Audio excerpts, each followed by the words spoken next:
Welcome to M&A Unpacked, the weekly show where we bring on experts in MSP, M&A, case studies from those who have gone through or are going through the process, and top M&A and business minds to help you maximize the value of your MSP, whether you're buying, selling, or just trying to improve your business. Make sure to subscribe to the Kaseya YouTube channel so that you know when new episodes drop, and you can even save the M&A Unpacked playlist for easy access. So today I'm joined by Neil Medwed, who is the Vice President of Corporate Development and M&A at Meriplex. Neil, thank you for being here. It's a pleasure. It's a pleasure. I love sharing my knowledge and expertise with others, and it's a blessing that I'm on here right now. So thank you.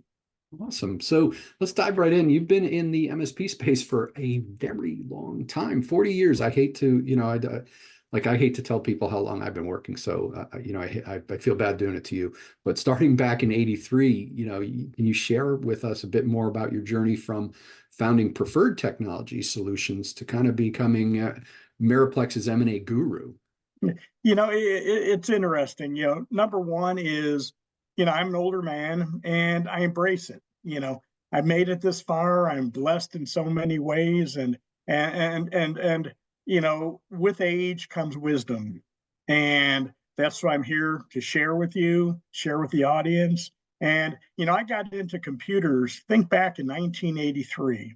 The original IBM PC was out, floppy disks and very, very small hard drives, if any, RAM 16K. And I was blessed to get into this industry. One thing I love about the technology industry is it changes every day, every week, every month. You can't get bored. You have to be a sponge and really understanding the knowledge. But I got into computers, way, way back then, embraced the technology, always understood what it's like for people who didn't understand technology. The first time I sat in front of a PC, I thought if I hit the wrong button, it'd explode. And understanding that and being able to alleviate the fears of others, it really helped me along. But I got into the industry. I formed Preferred Technology Solutions in 1994. It was my wife and I are one of the interesting couples that can live together, sleep together, work together, and not kill each other. And we opened up Preferred Technology Solutions on our kitchen table and grew it into a very good company. Had it for 26 and a half years. Of course, it was a VAR at first, then became an MSP. And as I aged, as my life changed, you always have to have an exit strategy. That's been told by business experts everywhere. If you open up a business, you should have some kind of exit strategy at some point. And just like, meeting the love of your life, usually it's not when you expect it, it's when you least expect it. So M&A, many ways, is the same thing. I wasn't looking to be acquired by Meriplex, but I just happened to get a call from my best technology friend that said, hey, would you speak to our CEO? And, that's how I became Meriplex. But most importantly is the journey, the MSP journey. And I like to speak at conferences on a couple different things. Number one is mergers and acquisitions. Obviously, I'm one of the names in the industry is the best way to put it. The second thing is, if I knew then what I know now, how I'd run my business differently. Going from owning your own company to someone who looks at many, many, many companies on a monthly, yearly basis. I've learned so much. I can say I've learned more in the last 4 years doing what I'm doing now than I had decades before. And those are things that I think I can really share with you on this episode here.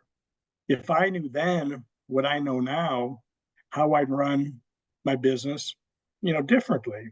Many of us are lifestyle businesses. As you're younger, we're trying to build some kind of empire. It could be a small empire, it could be a large empire. As you get older, many of us, we're wanting to live life a little bit more, and we're wanting to earn good money, but not push ourselves as hard as we did in the empire stage. no matter which stage you're at, either the empire building stage or more of a lifestyle business stage, you can still be doing things in your business to make sure you're as profitable as you can be, that your employees and customers are well taken care of, and your future is as bright, not just for you and your family, but for your employees, the team that got you there. Things like managing by data. An example I like to use is, your head engineer walks into your office and says, "Hey, we need more engineering." And many of us say, "Well, okay, they all look busy," versus, "Okay, show me the data. What's our engineering utilization? You know, what are we really doing? Are we using tools effectively? Things like that to become as profitable as you can and take those profits, use them to pay your team more, to invest in the tools, and guess what? To make your business more profitable so it's flowing more cash. It's a for-profit business. There's so many things we could be doing differently. With me, again, I had my business 26 and a half years. I could have prepared better for M&A than I did initially. I could have flowed a lot more cash. I was probably 15% more employees than I needed to have, maybe 20% more, for the workload that I had.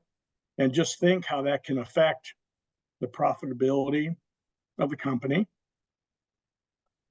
We're talking about multiples when you're talking about M&A. Everything that you do should be well thought out. And that's a big difference between smaller companies many times and larger organizations like Meriplex. One thing I learned in the journey is, we went from, and we'll talk about that a little bit later, but from about 80 people after they acquired Preferred Technology Solutions, my company, to about 700 today.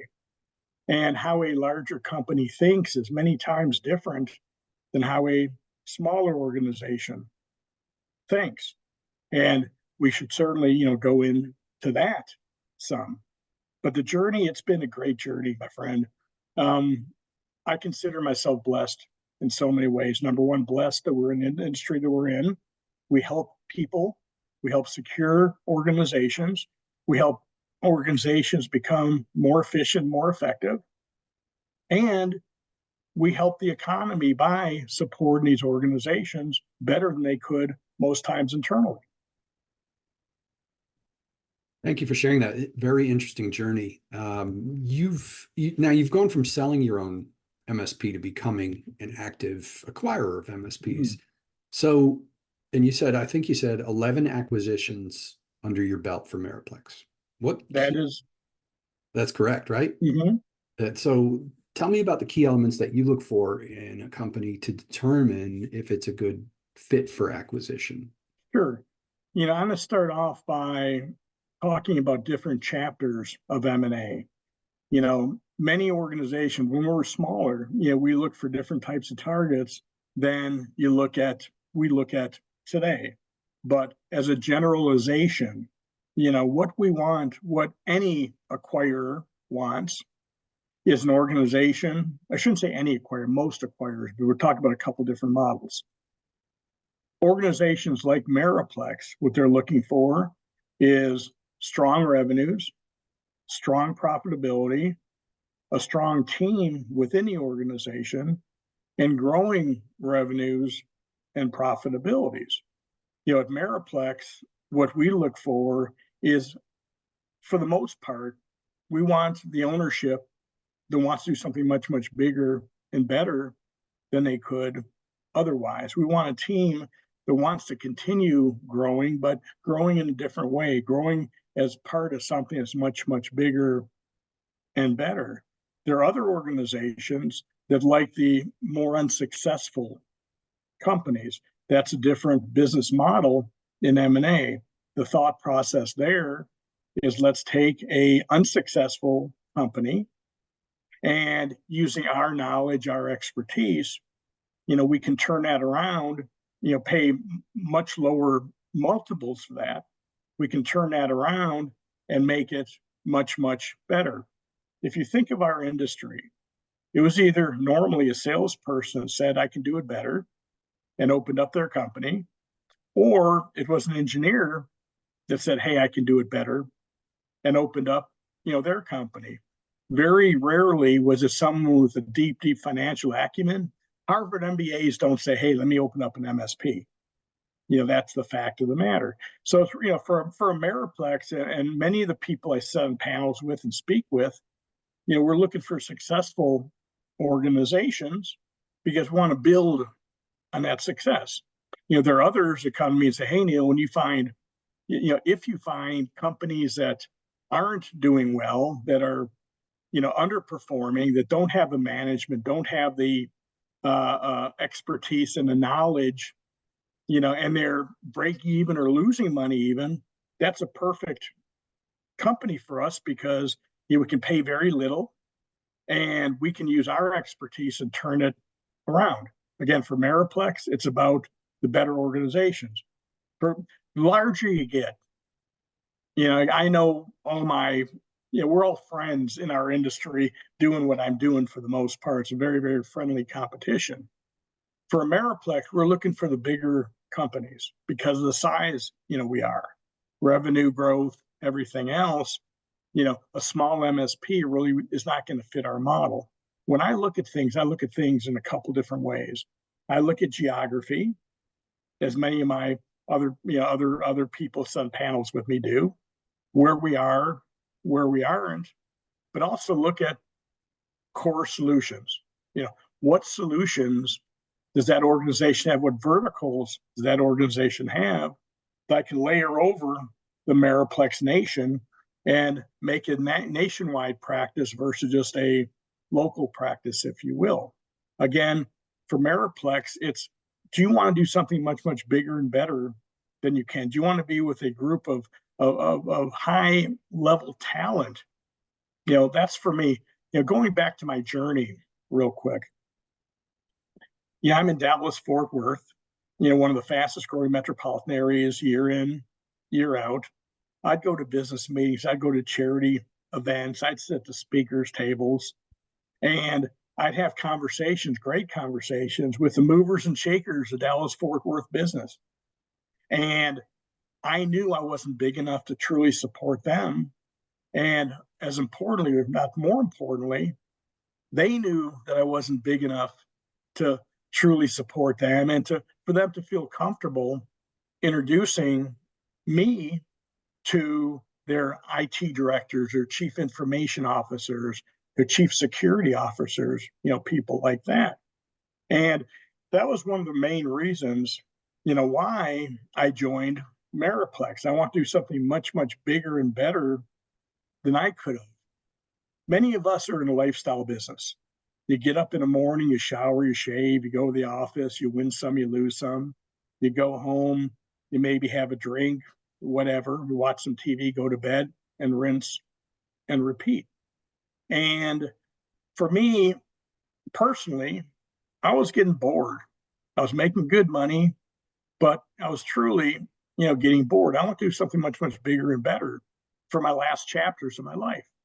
And joining Meriplex allowed me to do that. When I came into Meriplex, I did not know I was going to be an M&A person.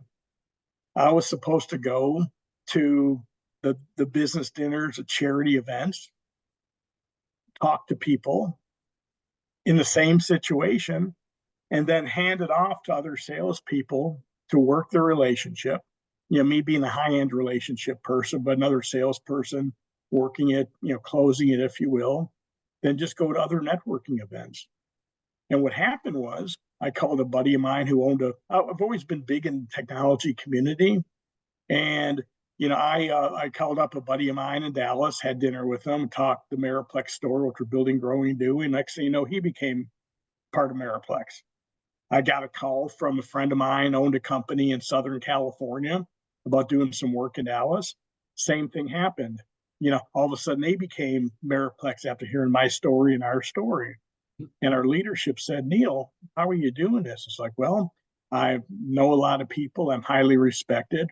I've been in communities for a long, long time in leadership. and people trust in me.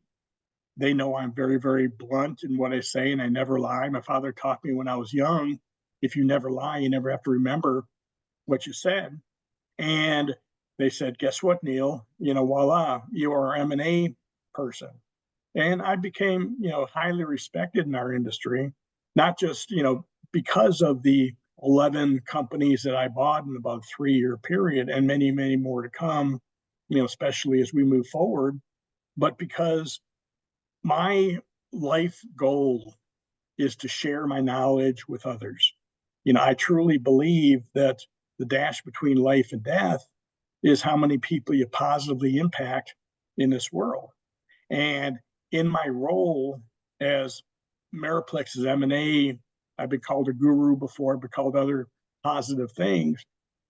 When someone becomes Meriplex, from the shareholder perspective, they become very wealthy.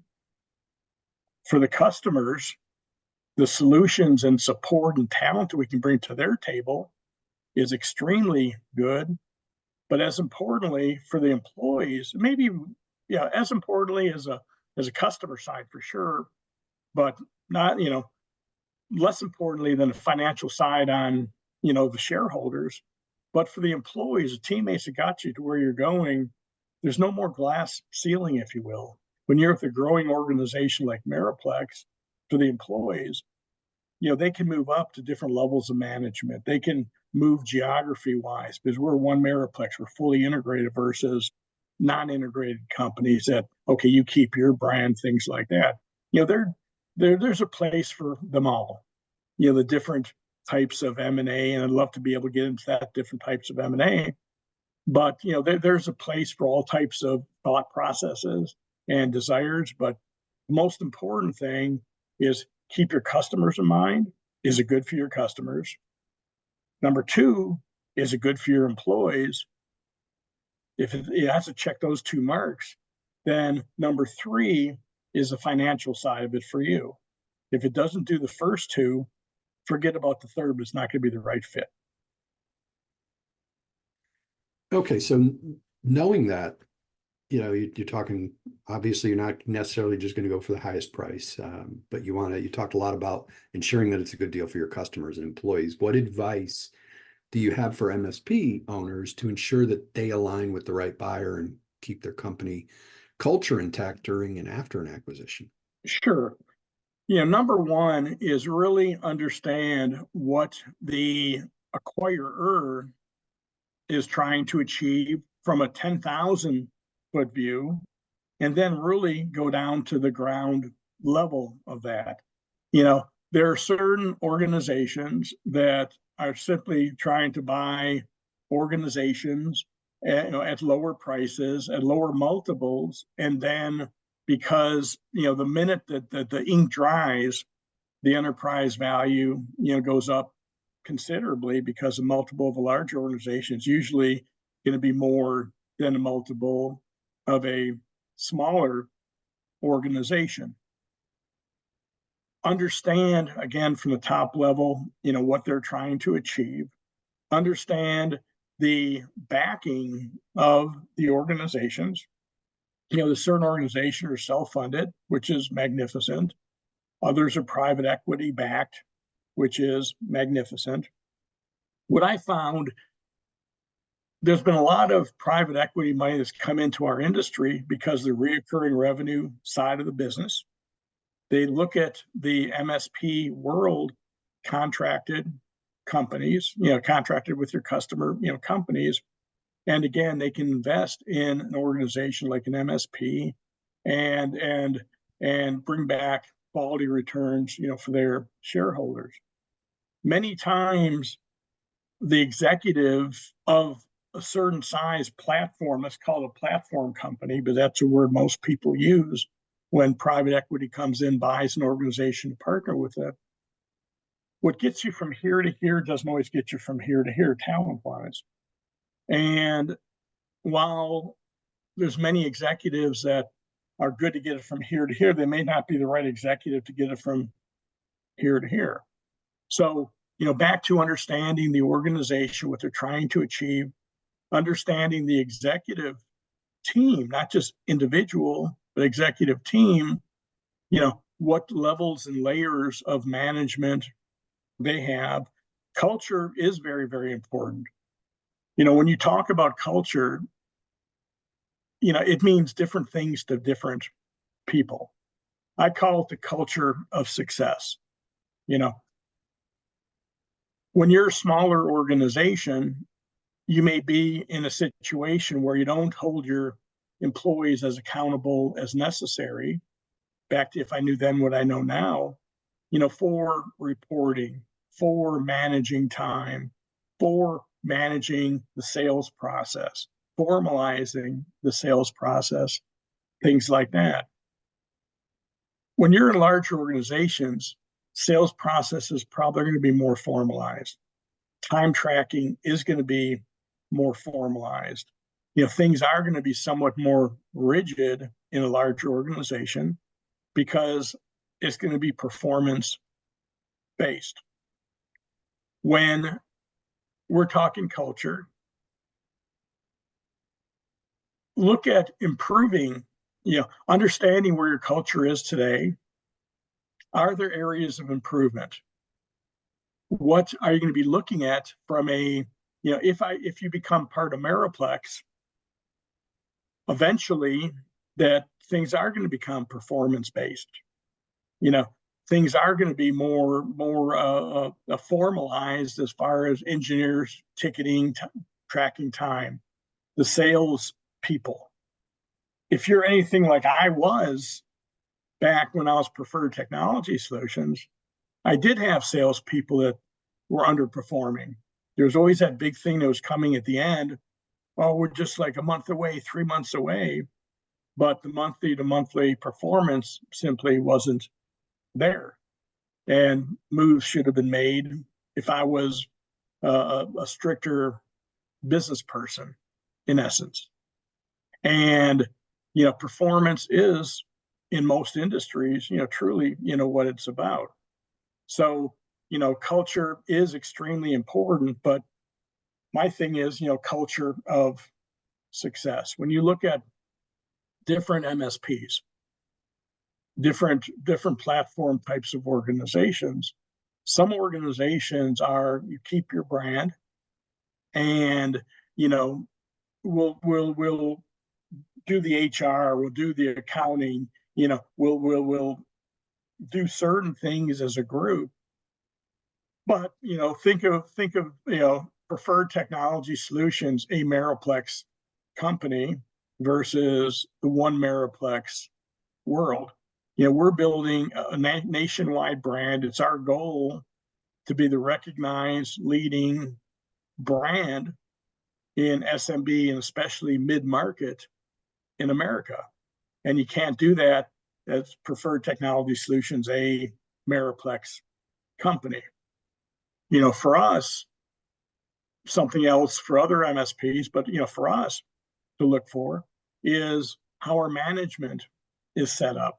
We have nationwide management. We have regions, but they all roll up to the nationwide practice leaders and executive team, which is also something interesting, but I feel much, much better for customers and much, much better for the employees. But it gives so much more upward mobility as well as geographic mobility. If you live in Texas, you want to move to Colorado because you're a big time skier, guess what? You have those abilities. If you live in California, you're sick of taxes, you want to move to Texas or someplace that's more tax friendly, you have, those abilities. So there's all different things to look at, how they're organized, what type of culture. They have a culture of success. Are they going to keep you in your little office, in essence, a little geography, or is a nationwide type of thing? Your executive team, where are they going to be placed? And of course, it's also I was the big cheese. When I was a CEO of Preferred Technology Solutions, all decisions, guess what? I made them. When you're part of a larger organization, you're not, in essence, the sole decision maker. Think of things as simple as vendor selection. when you select a vendor, it affects obviously finance, it affects operations. Can we support it? How do we install it? Things like that. It affects sales. How do we sell it? All these different checks when you're in a large organization. You can't go to a bar and get drunk with someone and come back and say, oh, we're changing, to this or that. There's many decision makers, and, it's a village, and decisions, inputs brought in from the whole village before decisions are made, which is a great thing. Okay, so as somebody who's seen both sides of the table, you've been a seller, obviously, and a buyer. What do you think are the most common mistakes MSPs make when they start preparing for a potential sale? Number one is have your house in order. There's been many organizations that really don't understand their finances, don't understand their books.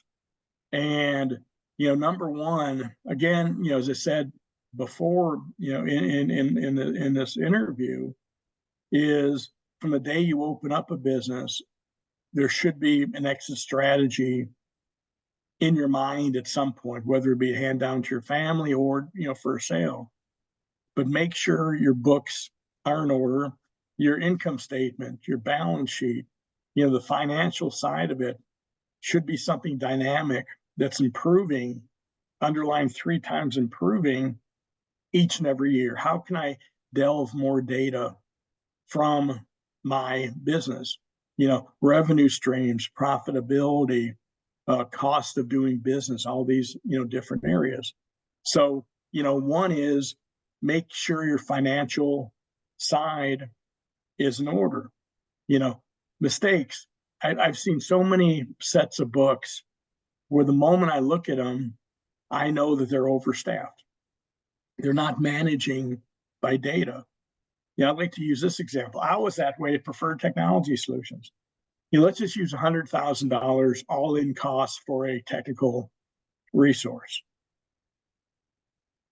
If you're 20%, let's say you have 2 or 3 engineers that you truly don't need if you're managing by data, and if you manage by data and those weren't on your payroll, and the same set of work can be done with existing staff, using that $100,000 number, that could be $300,000 more to your bottom line, which can be utilized for investing in your employees, paying them more, giving them more bonuses, let's just say, buying tools to make you more efficient.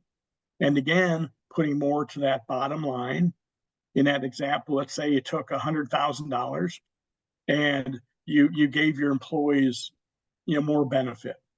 You take $50,000 and invest in more tools to make you more efficient, and take the other 150 and put it to the bottom line. And I'll bet you that 50 grand for tools is going to probably pay for itself in efficiency. But that's substantial. So understanding your books is number one. Managing, by data a lot, really don't manage effectively by data. Other mistakes that MSPs make is they truly don't understand sales and marketing and the differences between the two of them. They don't partner, they don't focus on a set number of partners, as far as vendor partners, manufacturer partners, and they do a shotgun approach instead of really focusing on a certain level of the chosen ones, and really truly go to market together for mutual benefit. They don't look at their tool sets. Consider a tool set a fixed cost. This is my cost per seat of doing business. And not to do a Kaseya plug, but it's factual. Kaseya 365, if I can go from, let's say, $12 to $4 or $5 cost per seat, and I have X thousands of seats, that could be substantial in your cost of doing business, which again drives up profitability and all those different things. Mistakes that MSPs make is many times they don't invest in community. I'm a huge community person. You know, going to the events where you can sit with peers shoulder to shoulder, build trusted relationships, and share. You know, the board of directors, peer groups. You know, the true methods, the evolved, you know, the masterminds, the different peer groups that truly put you in a formalized knowledge base. Again, going back to we're either a salesman that said I can do it better or an engineer that said, hey, I can do it better. Rarely are we have great financial acumen, but putting yourself in a situation where you're with people that understand, you know, how you live your life, you know, the seat that you sit in intimately, and it can help you, guide you, and in some ways make you, you know, make the right decisions. They don't embrace community the ways that they could. And, you know, the next one I have to say, because I live this life, mistakes. Take time for yourself. Forget that, what I just said. Make time for yourself. Recharge the batteries. Something I learned in a peer group was, Neil, you know, you seem to be the dishwasher, the busboy, the waiter, the maitre d', you know, the cashier and everything else. All decisions have to be made by you in the big picture. You've got to scale your business in a way that's not dependent on you. I've seen so many businesses that are dependent on the owner. Mm-hmm. And if you can get away from that, there's one thing giving someone a title. There's another thing, which is giving them the ability to make the decisions that the title has. Pointing to their door when an employee comes to you and say, have you talked to that individual with that title before you came to me? Well, no. Go. That's their job. If something doesn't happen because of that, then you come to me. But, you know, how do you scale? I've seen so many owner-only sales companies that drives down value. I've seen many organizations that don't have the right talent and the right seats on the bus, and those positions aren't empowered, which again drives down value. So those are other mistakes, you know, that I see made. You know, one thing I want to say, you know, Mike, you know, to you and the audience, I love sharing with people. You know, I'm an old man, you know, I'm a downside of my career. I just won the Lifetime Achievement Award through Channel Partners and Forma 2 weeks ago, which is a surprise, but I feel very blessed. That's about, I've won awards before, but that's, you know, that's something that's your lifetime achievement, you know, scenario. And for me, what makes my toes tingle and my heart beat is, how can I help others succeed? So never hesitate to reach out to me via LinkedIn, email, whatever, and ask questions. I don't care if you're a 5-person MSP or 500-person MSP. If I can help you, I certainly want to. Yeah, and you beat me to it. So that's always my final question. You may as well do that right now. Is, what is your email address? And I'll make sure to put that in the show notes and with your LinkedIn contact info. Yeah, you know, my email address is first initial last name N Medwed, MEDWED, at Meriplex.com, MERIPLEX.com. Obviously, I'm on LinkedIn. Please, you know, hook up to me with LinkedIn.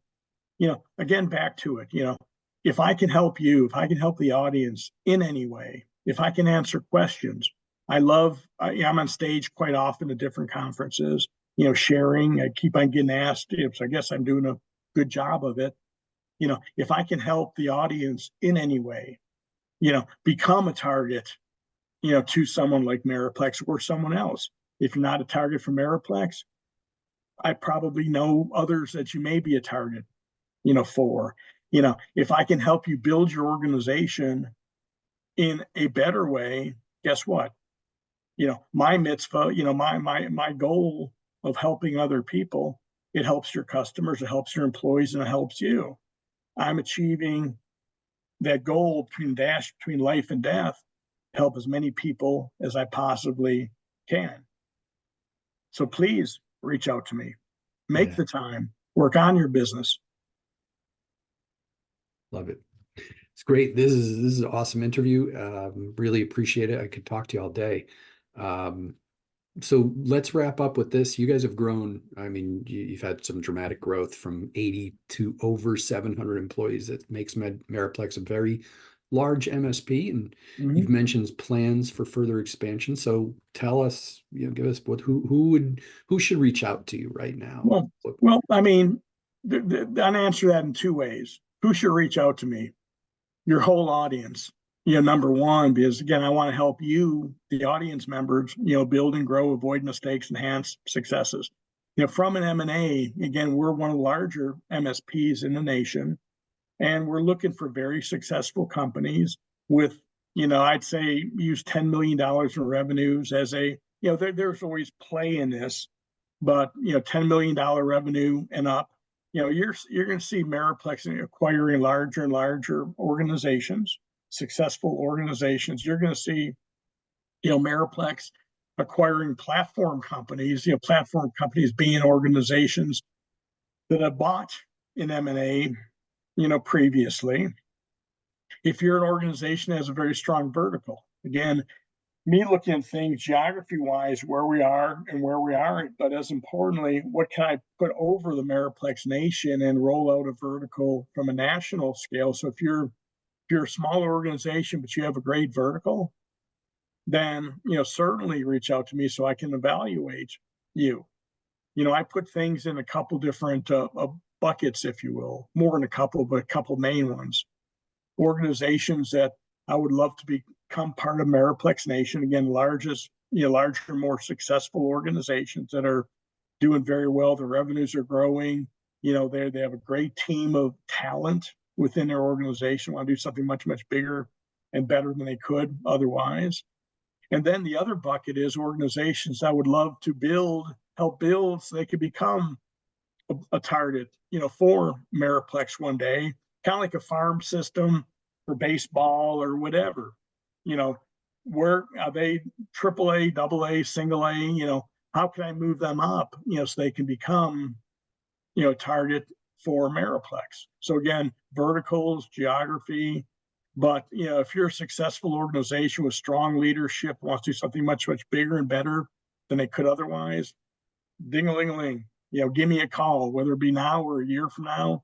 If you want to prepare for M&A and want someone that's going to be very brutally honest with you on how best to prepare for M&A one day, ding-a-ling-a-ling, give me a call, reach out to me, because that's what I love to do, is help others succeed. Well, thank you, Neil, for sharing your valuable insights, and thank you, everybody, for watching. Make sure to watch every week, every Monday, for new episodes on the Kaseya YouTube channel. And if you're not yet a member of the M&A Concierge platform for MSPs, make sure to apply today. It's an amazing platform and is 100% free for both buyers and sellers. See you next time, everyone. Thank you. Have a great day.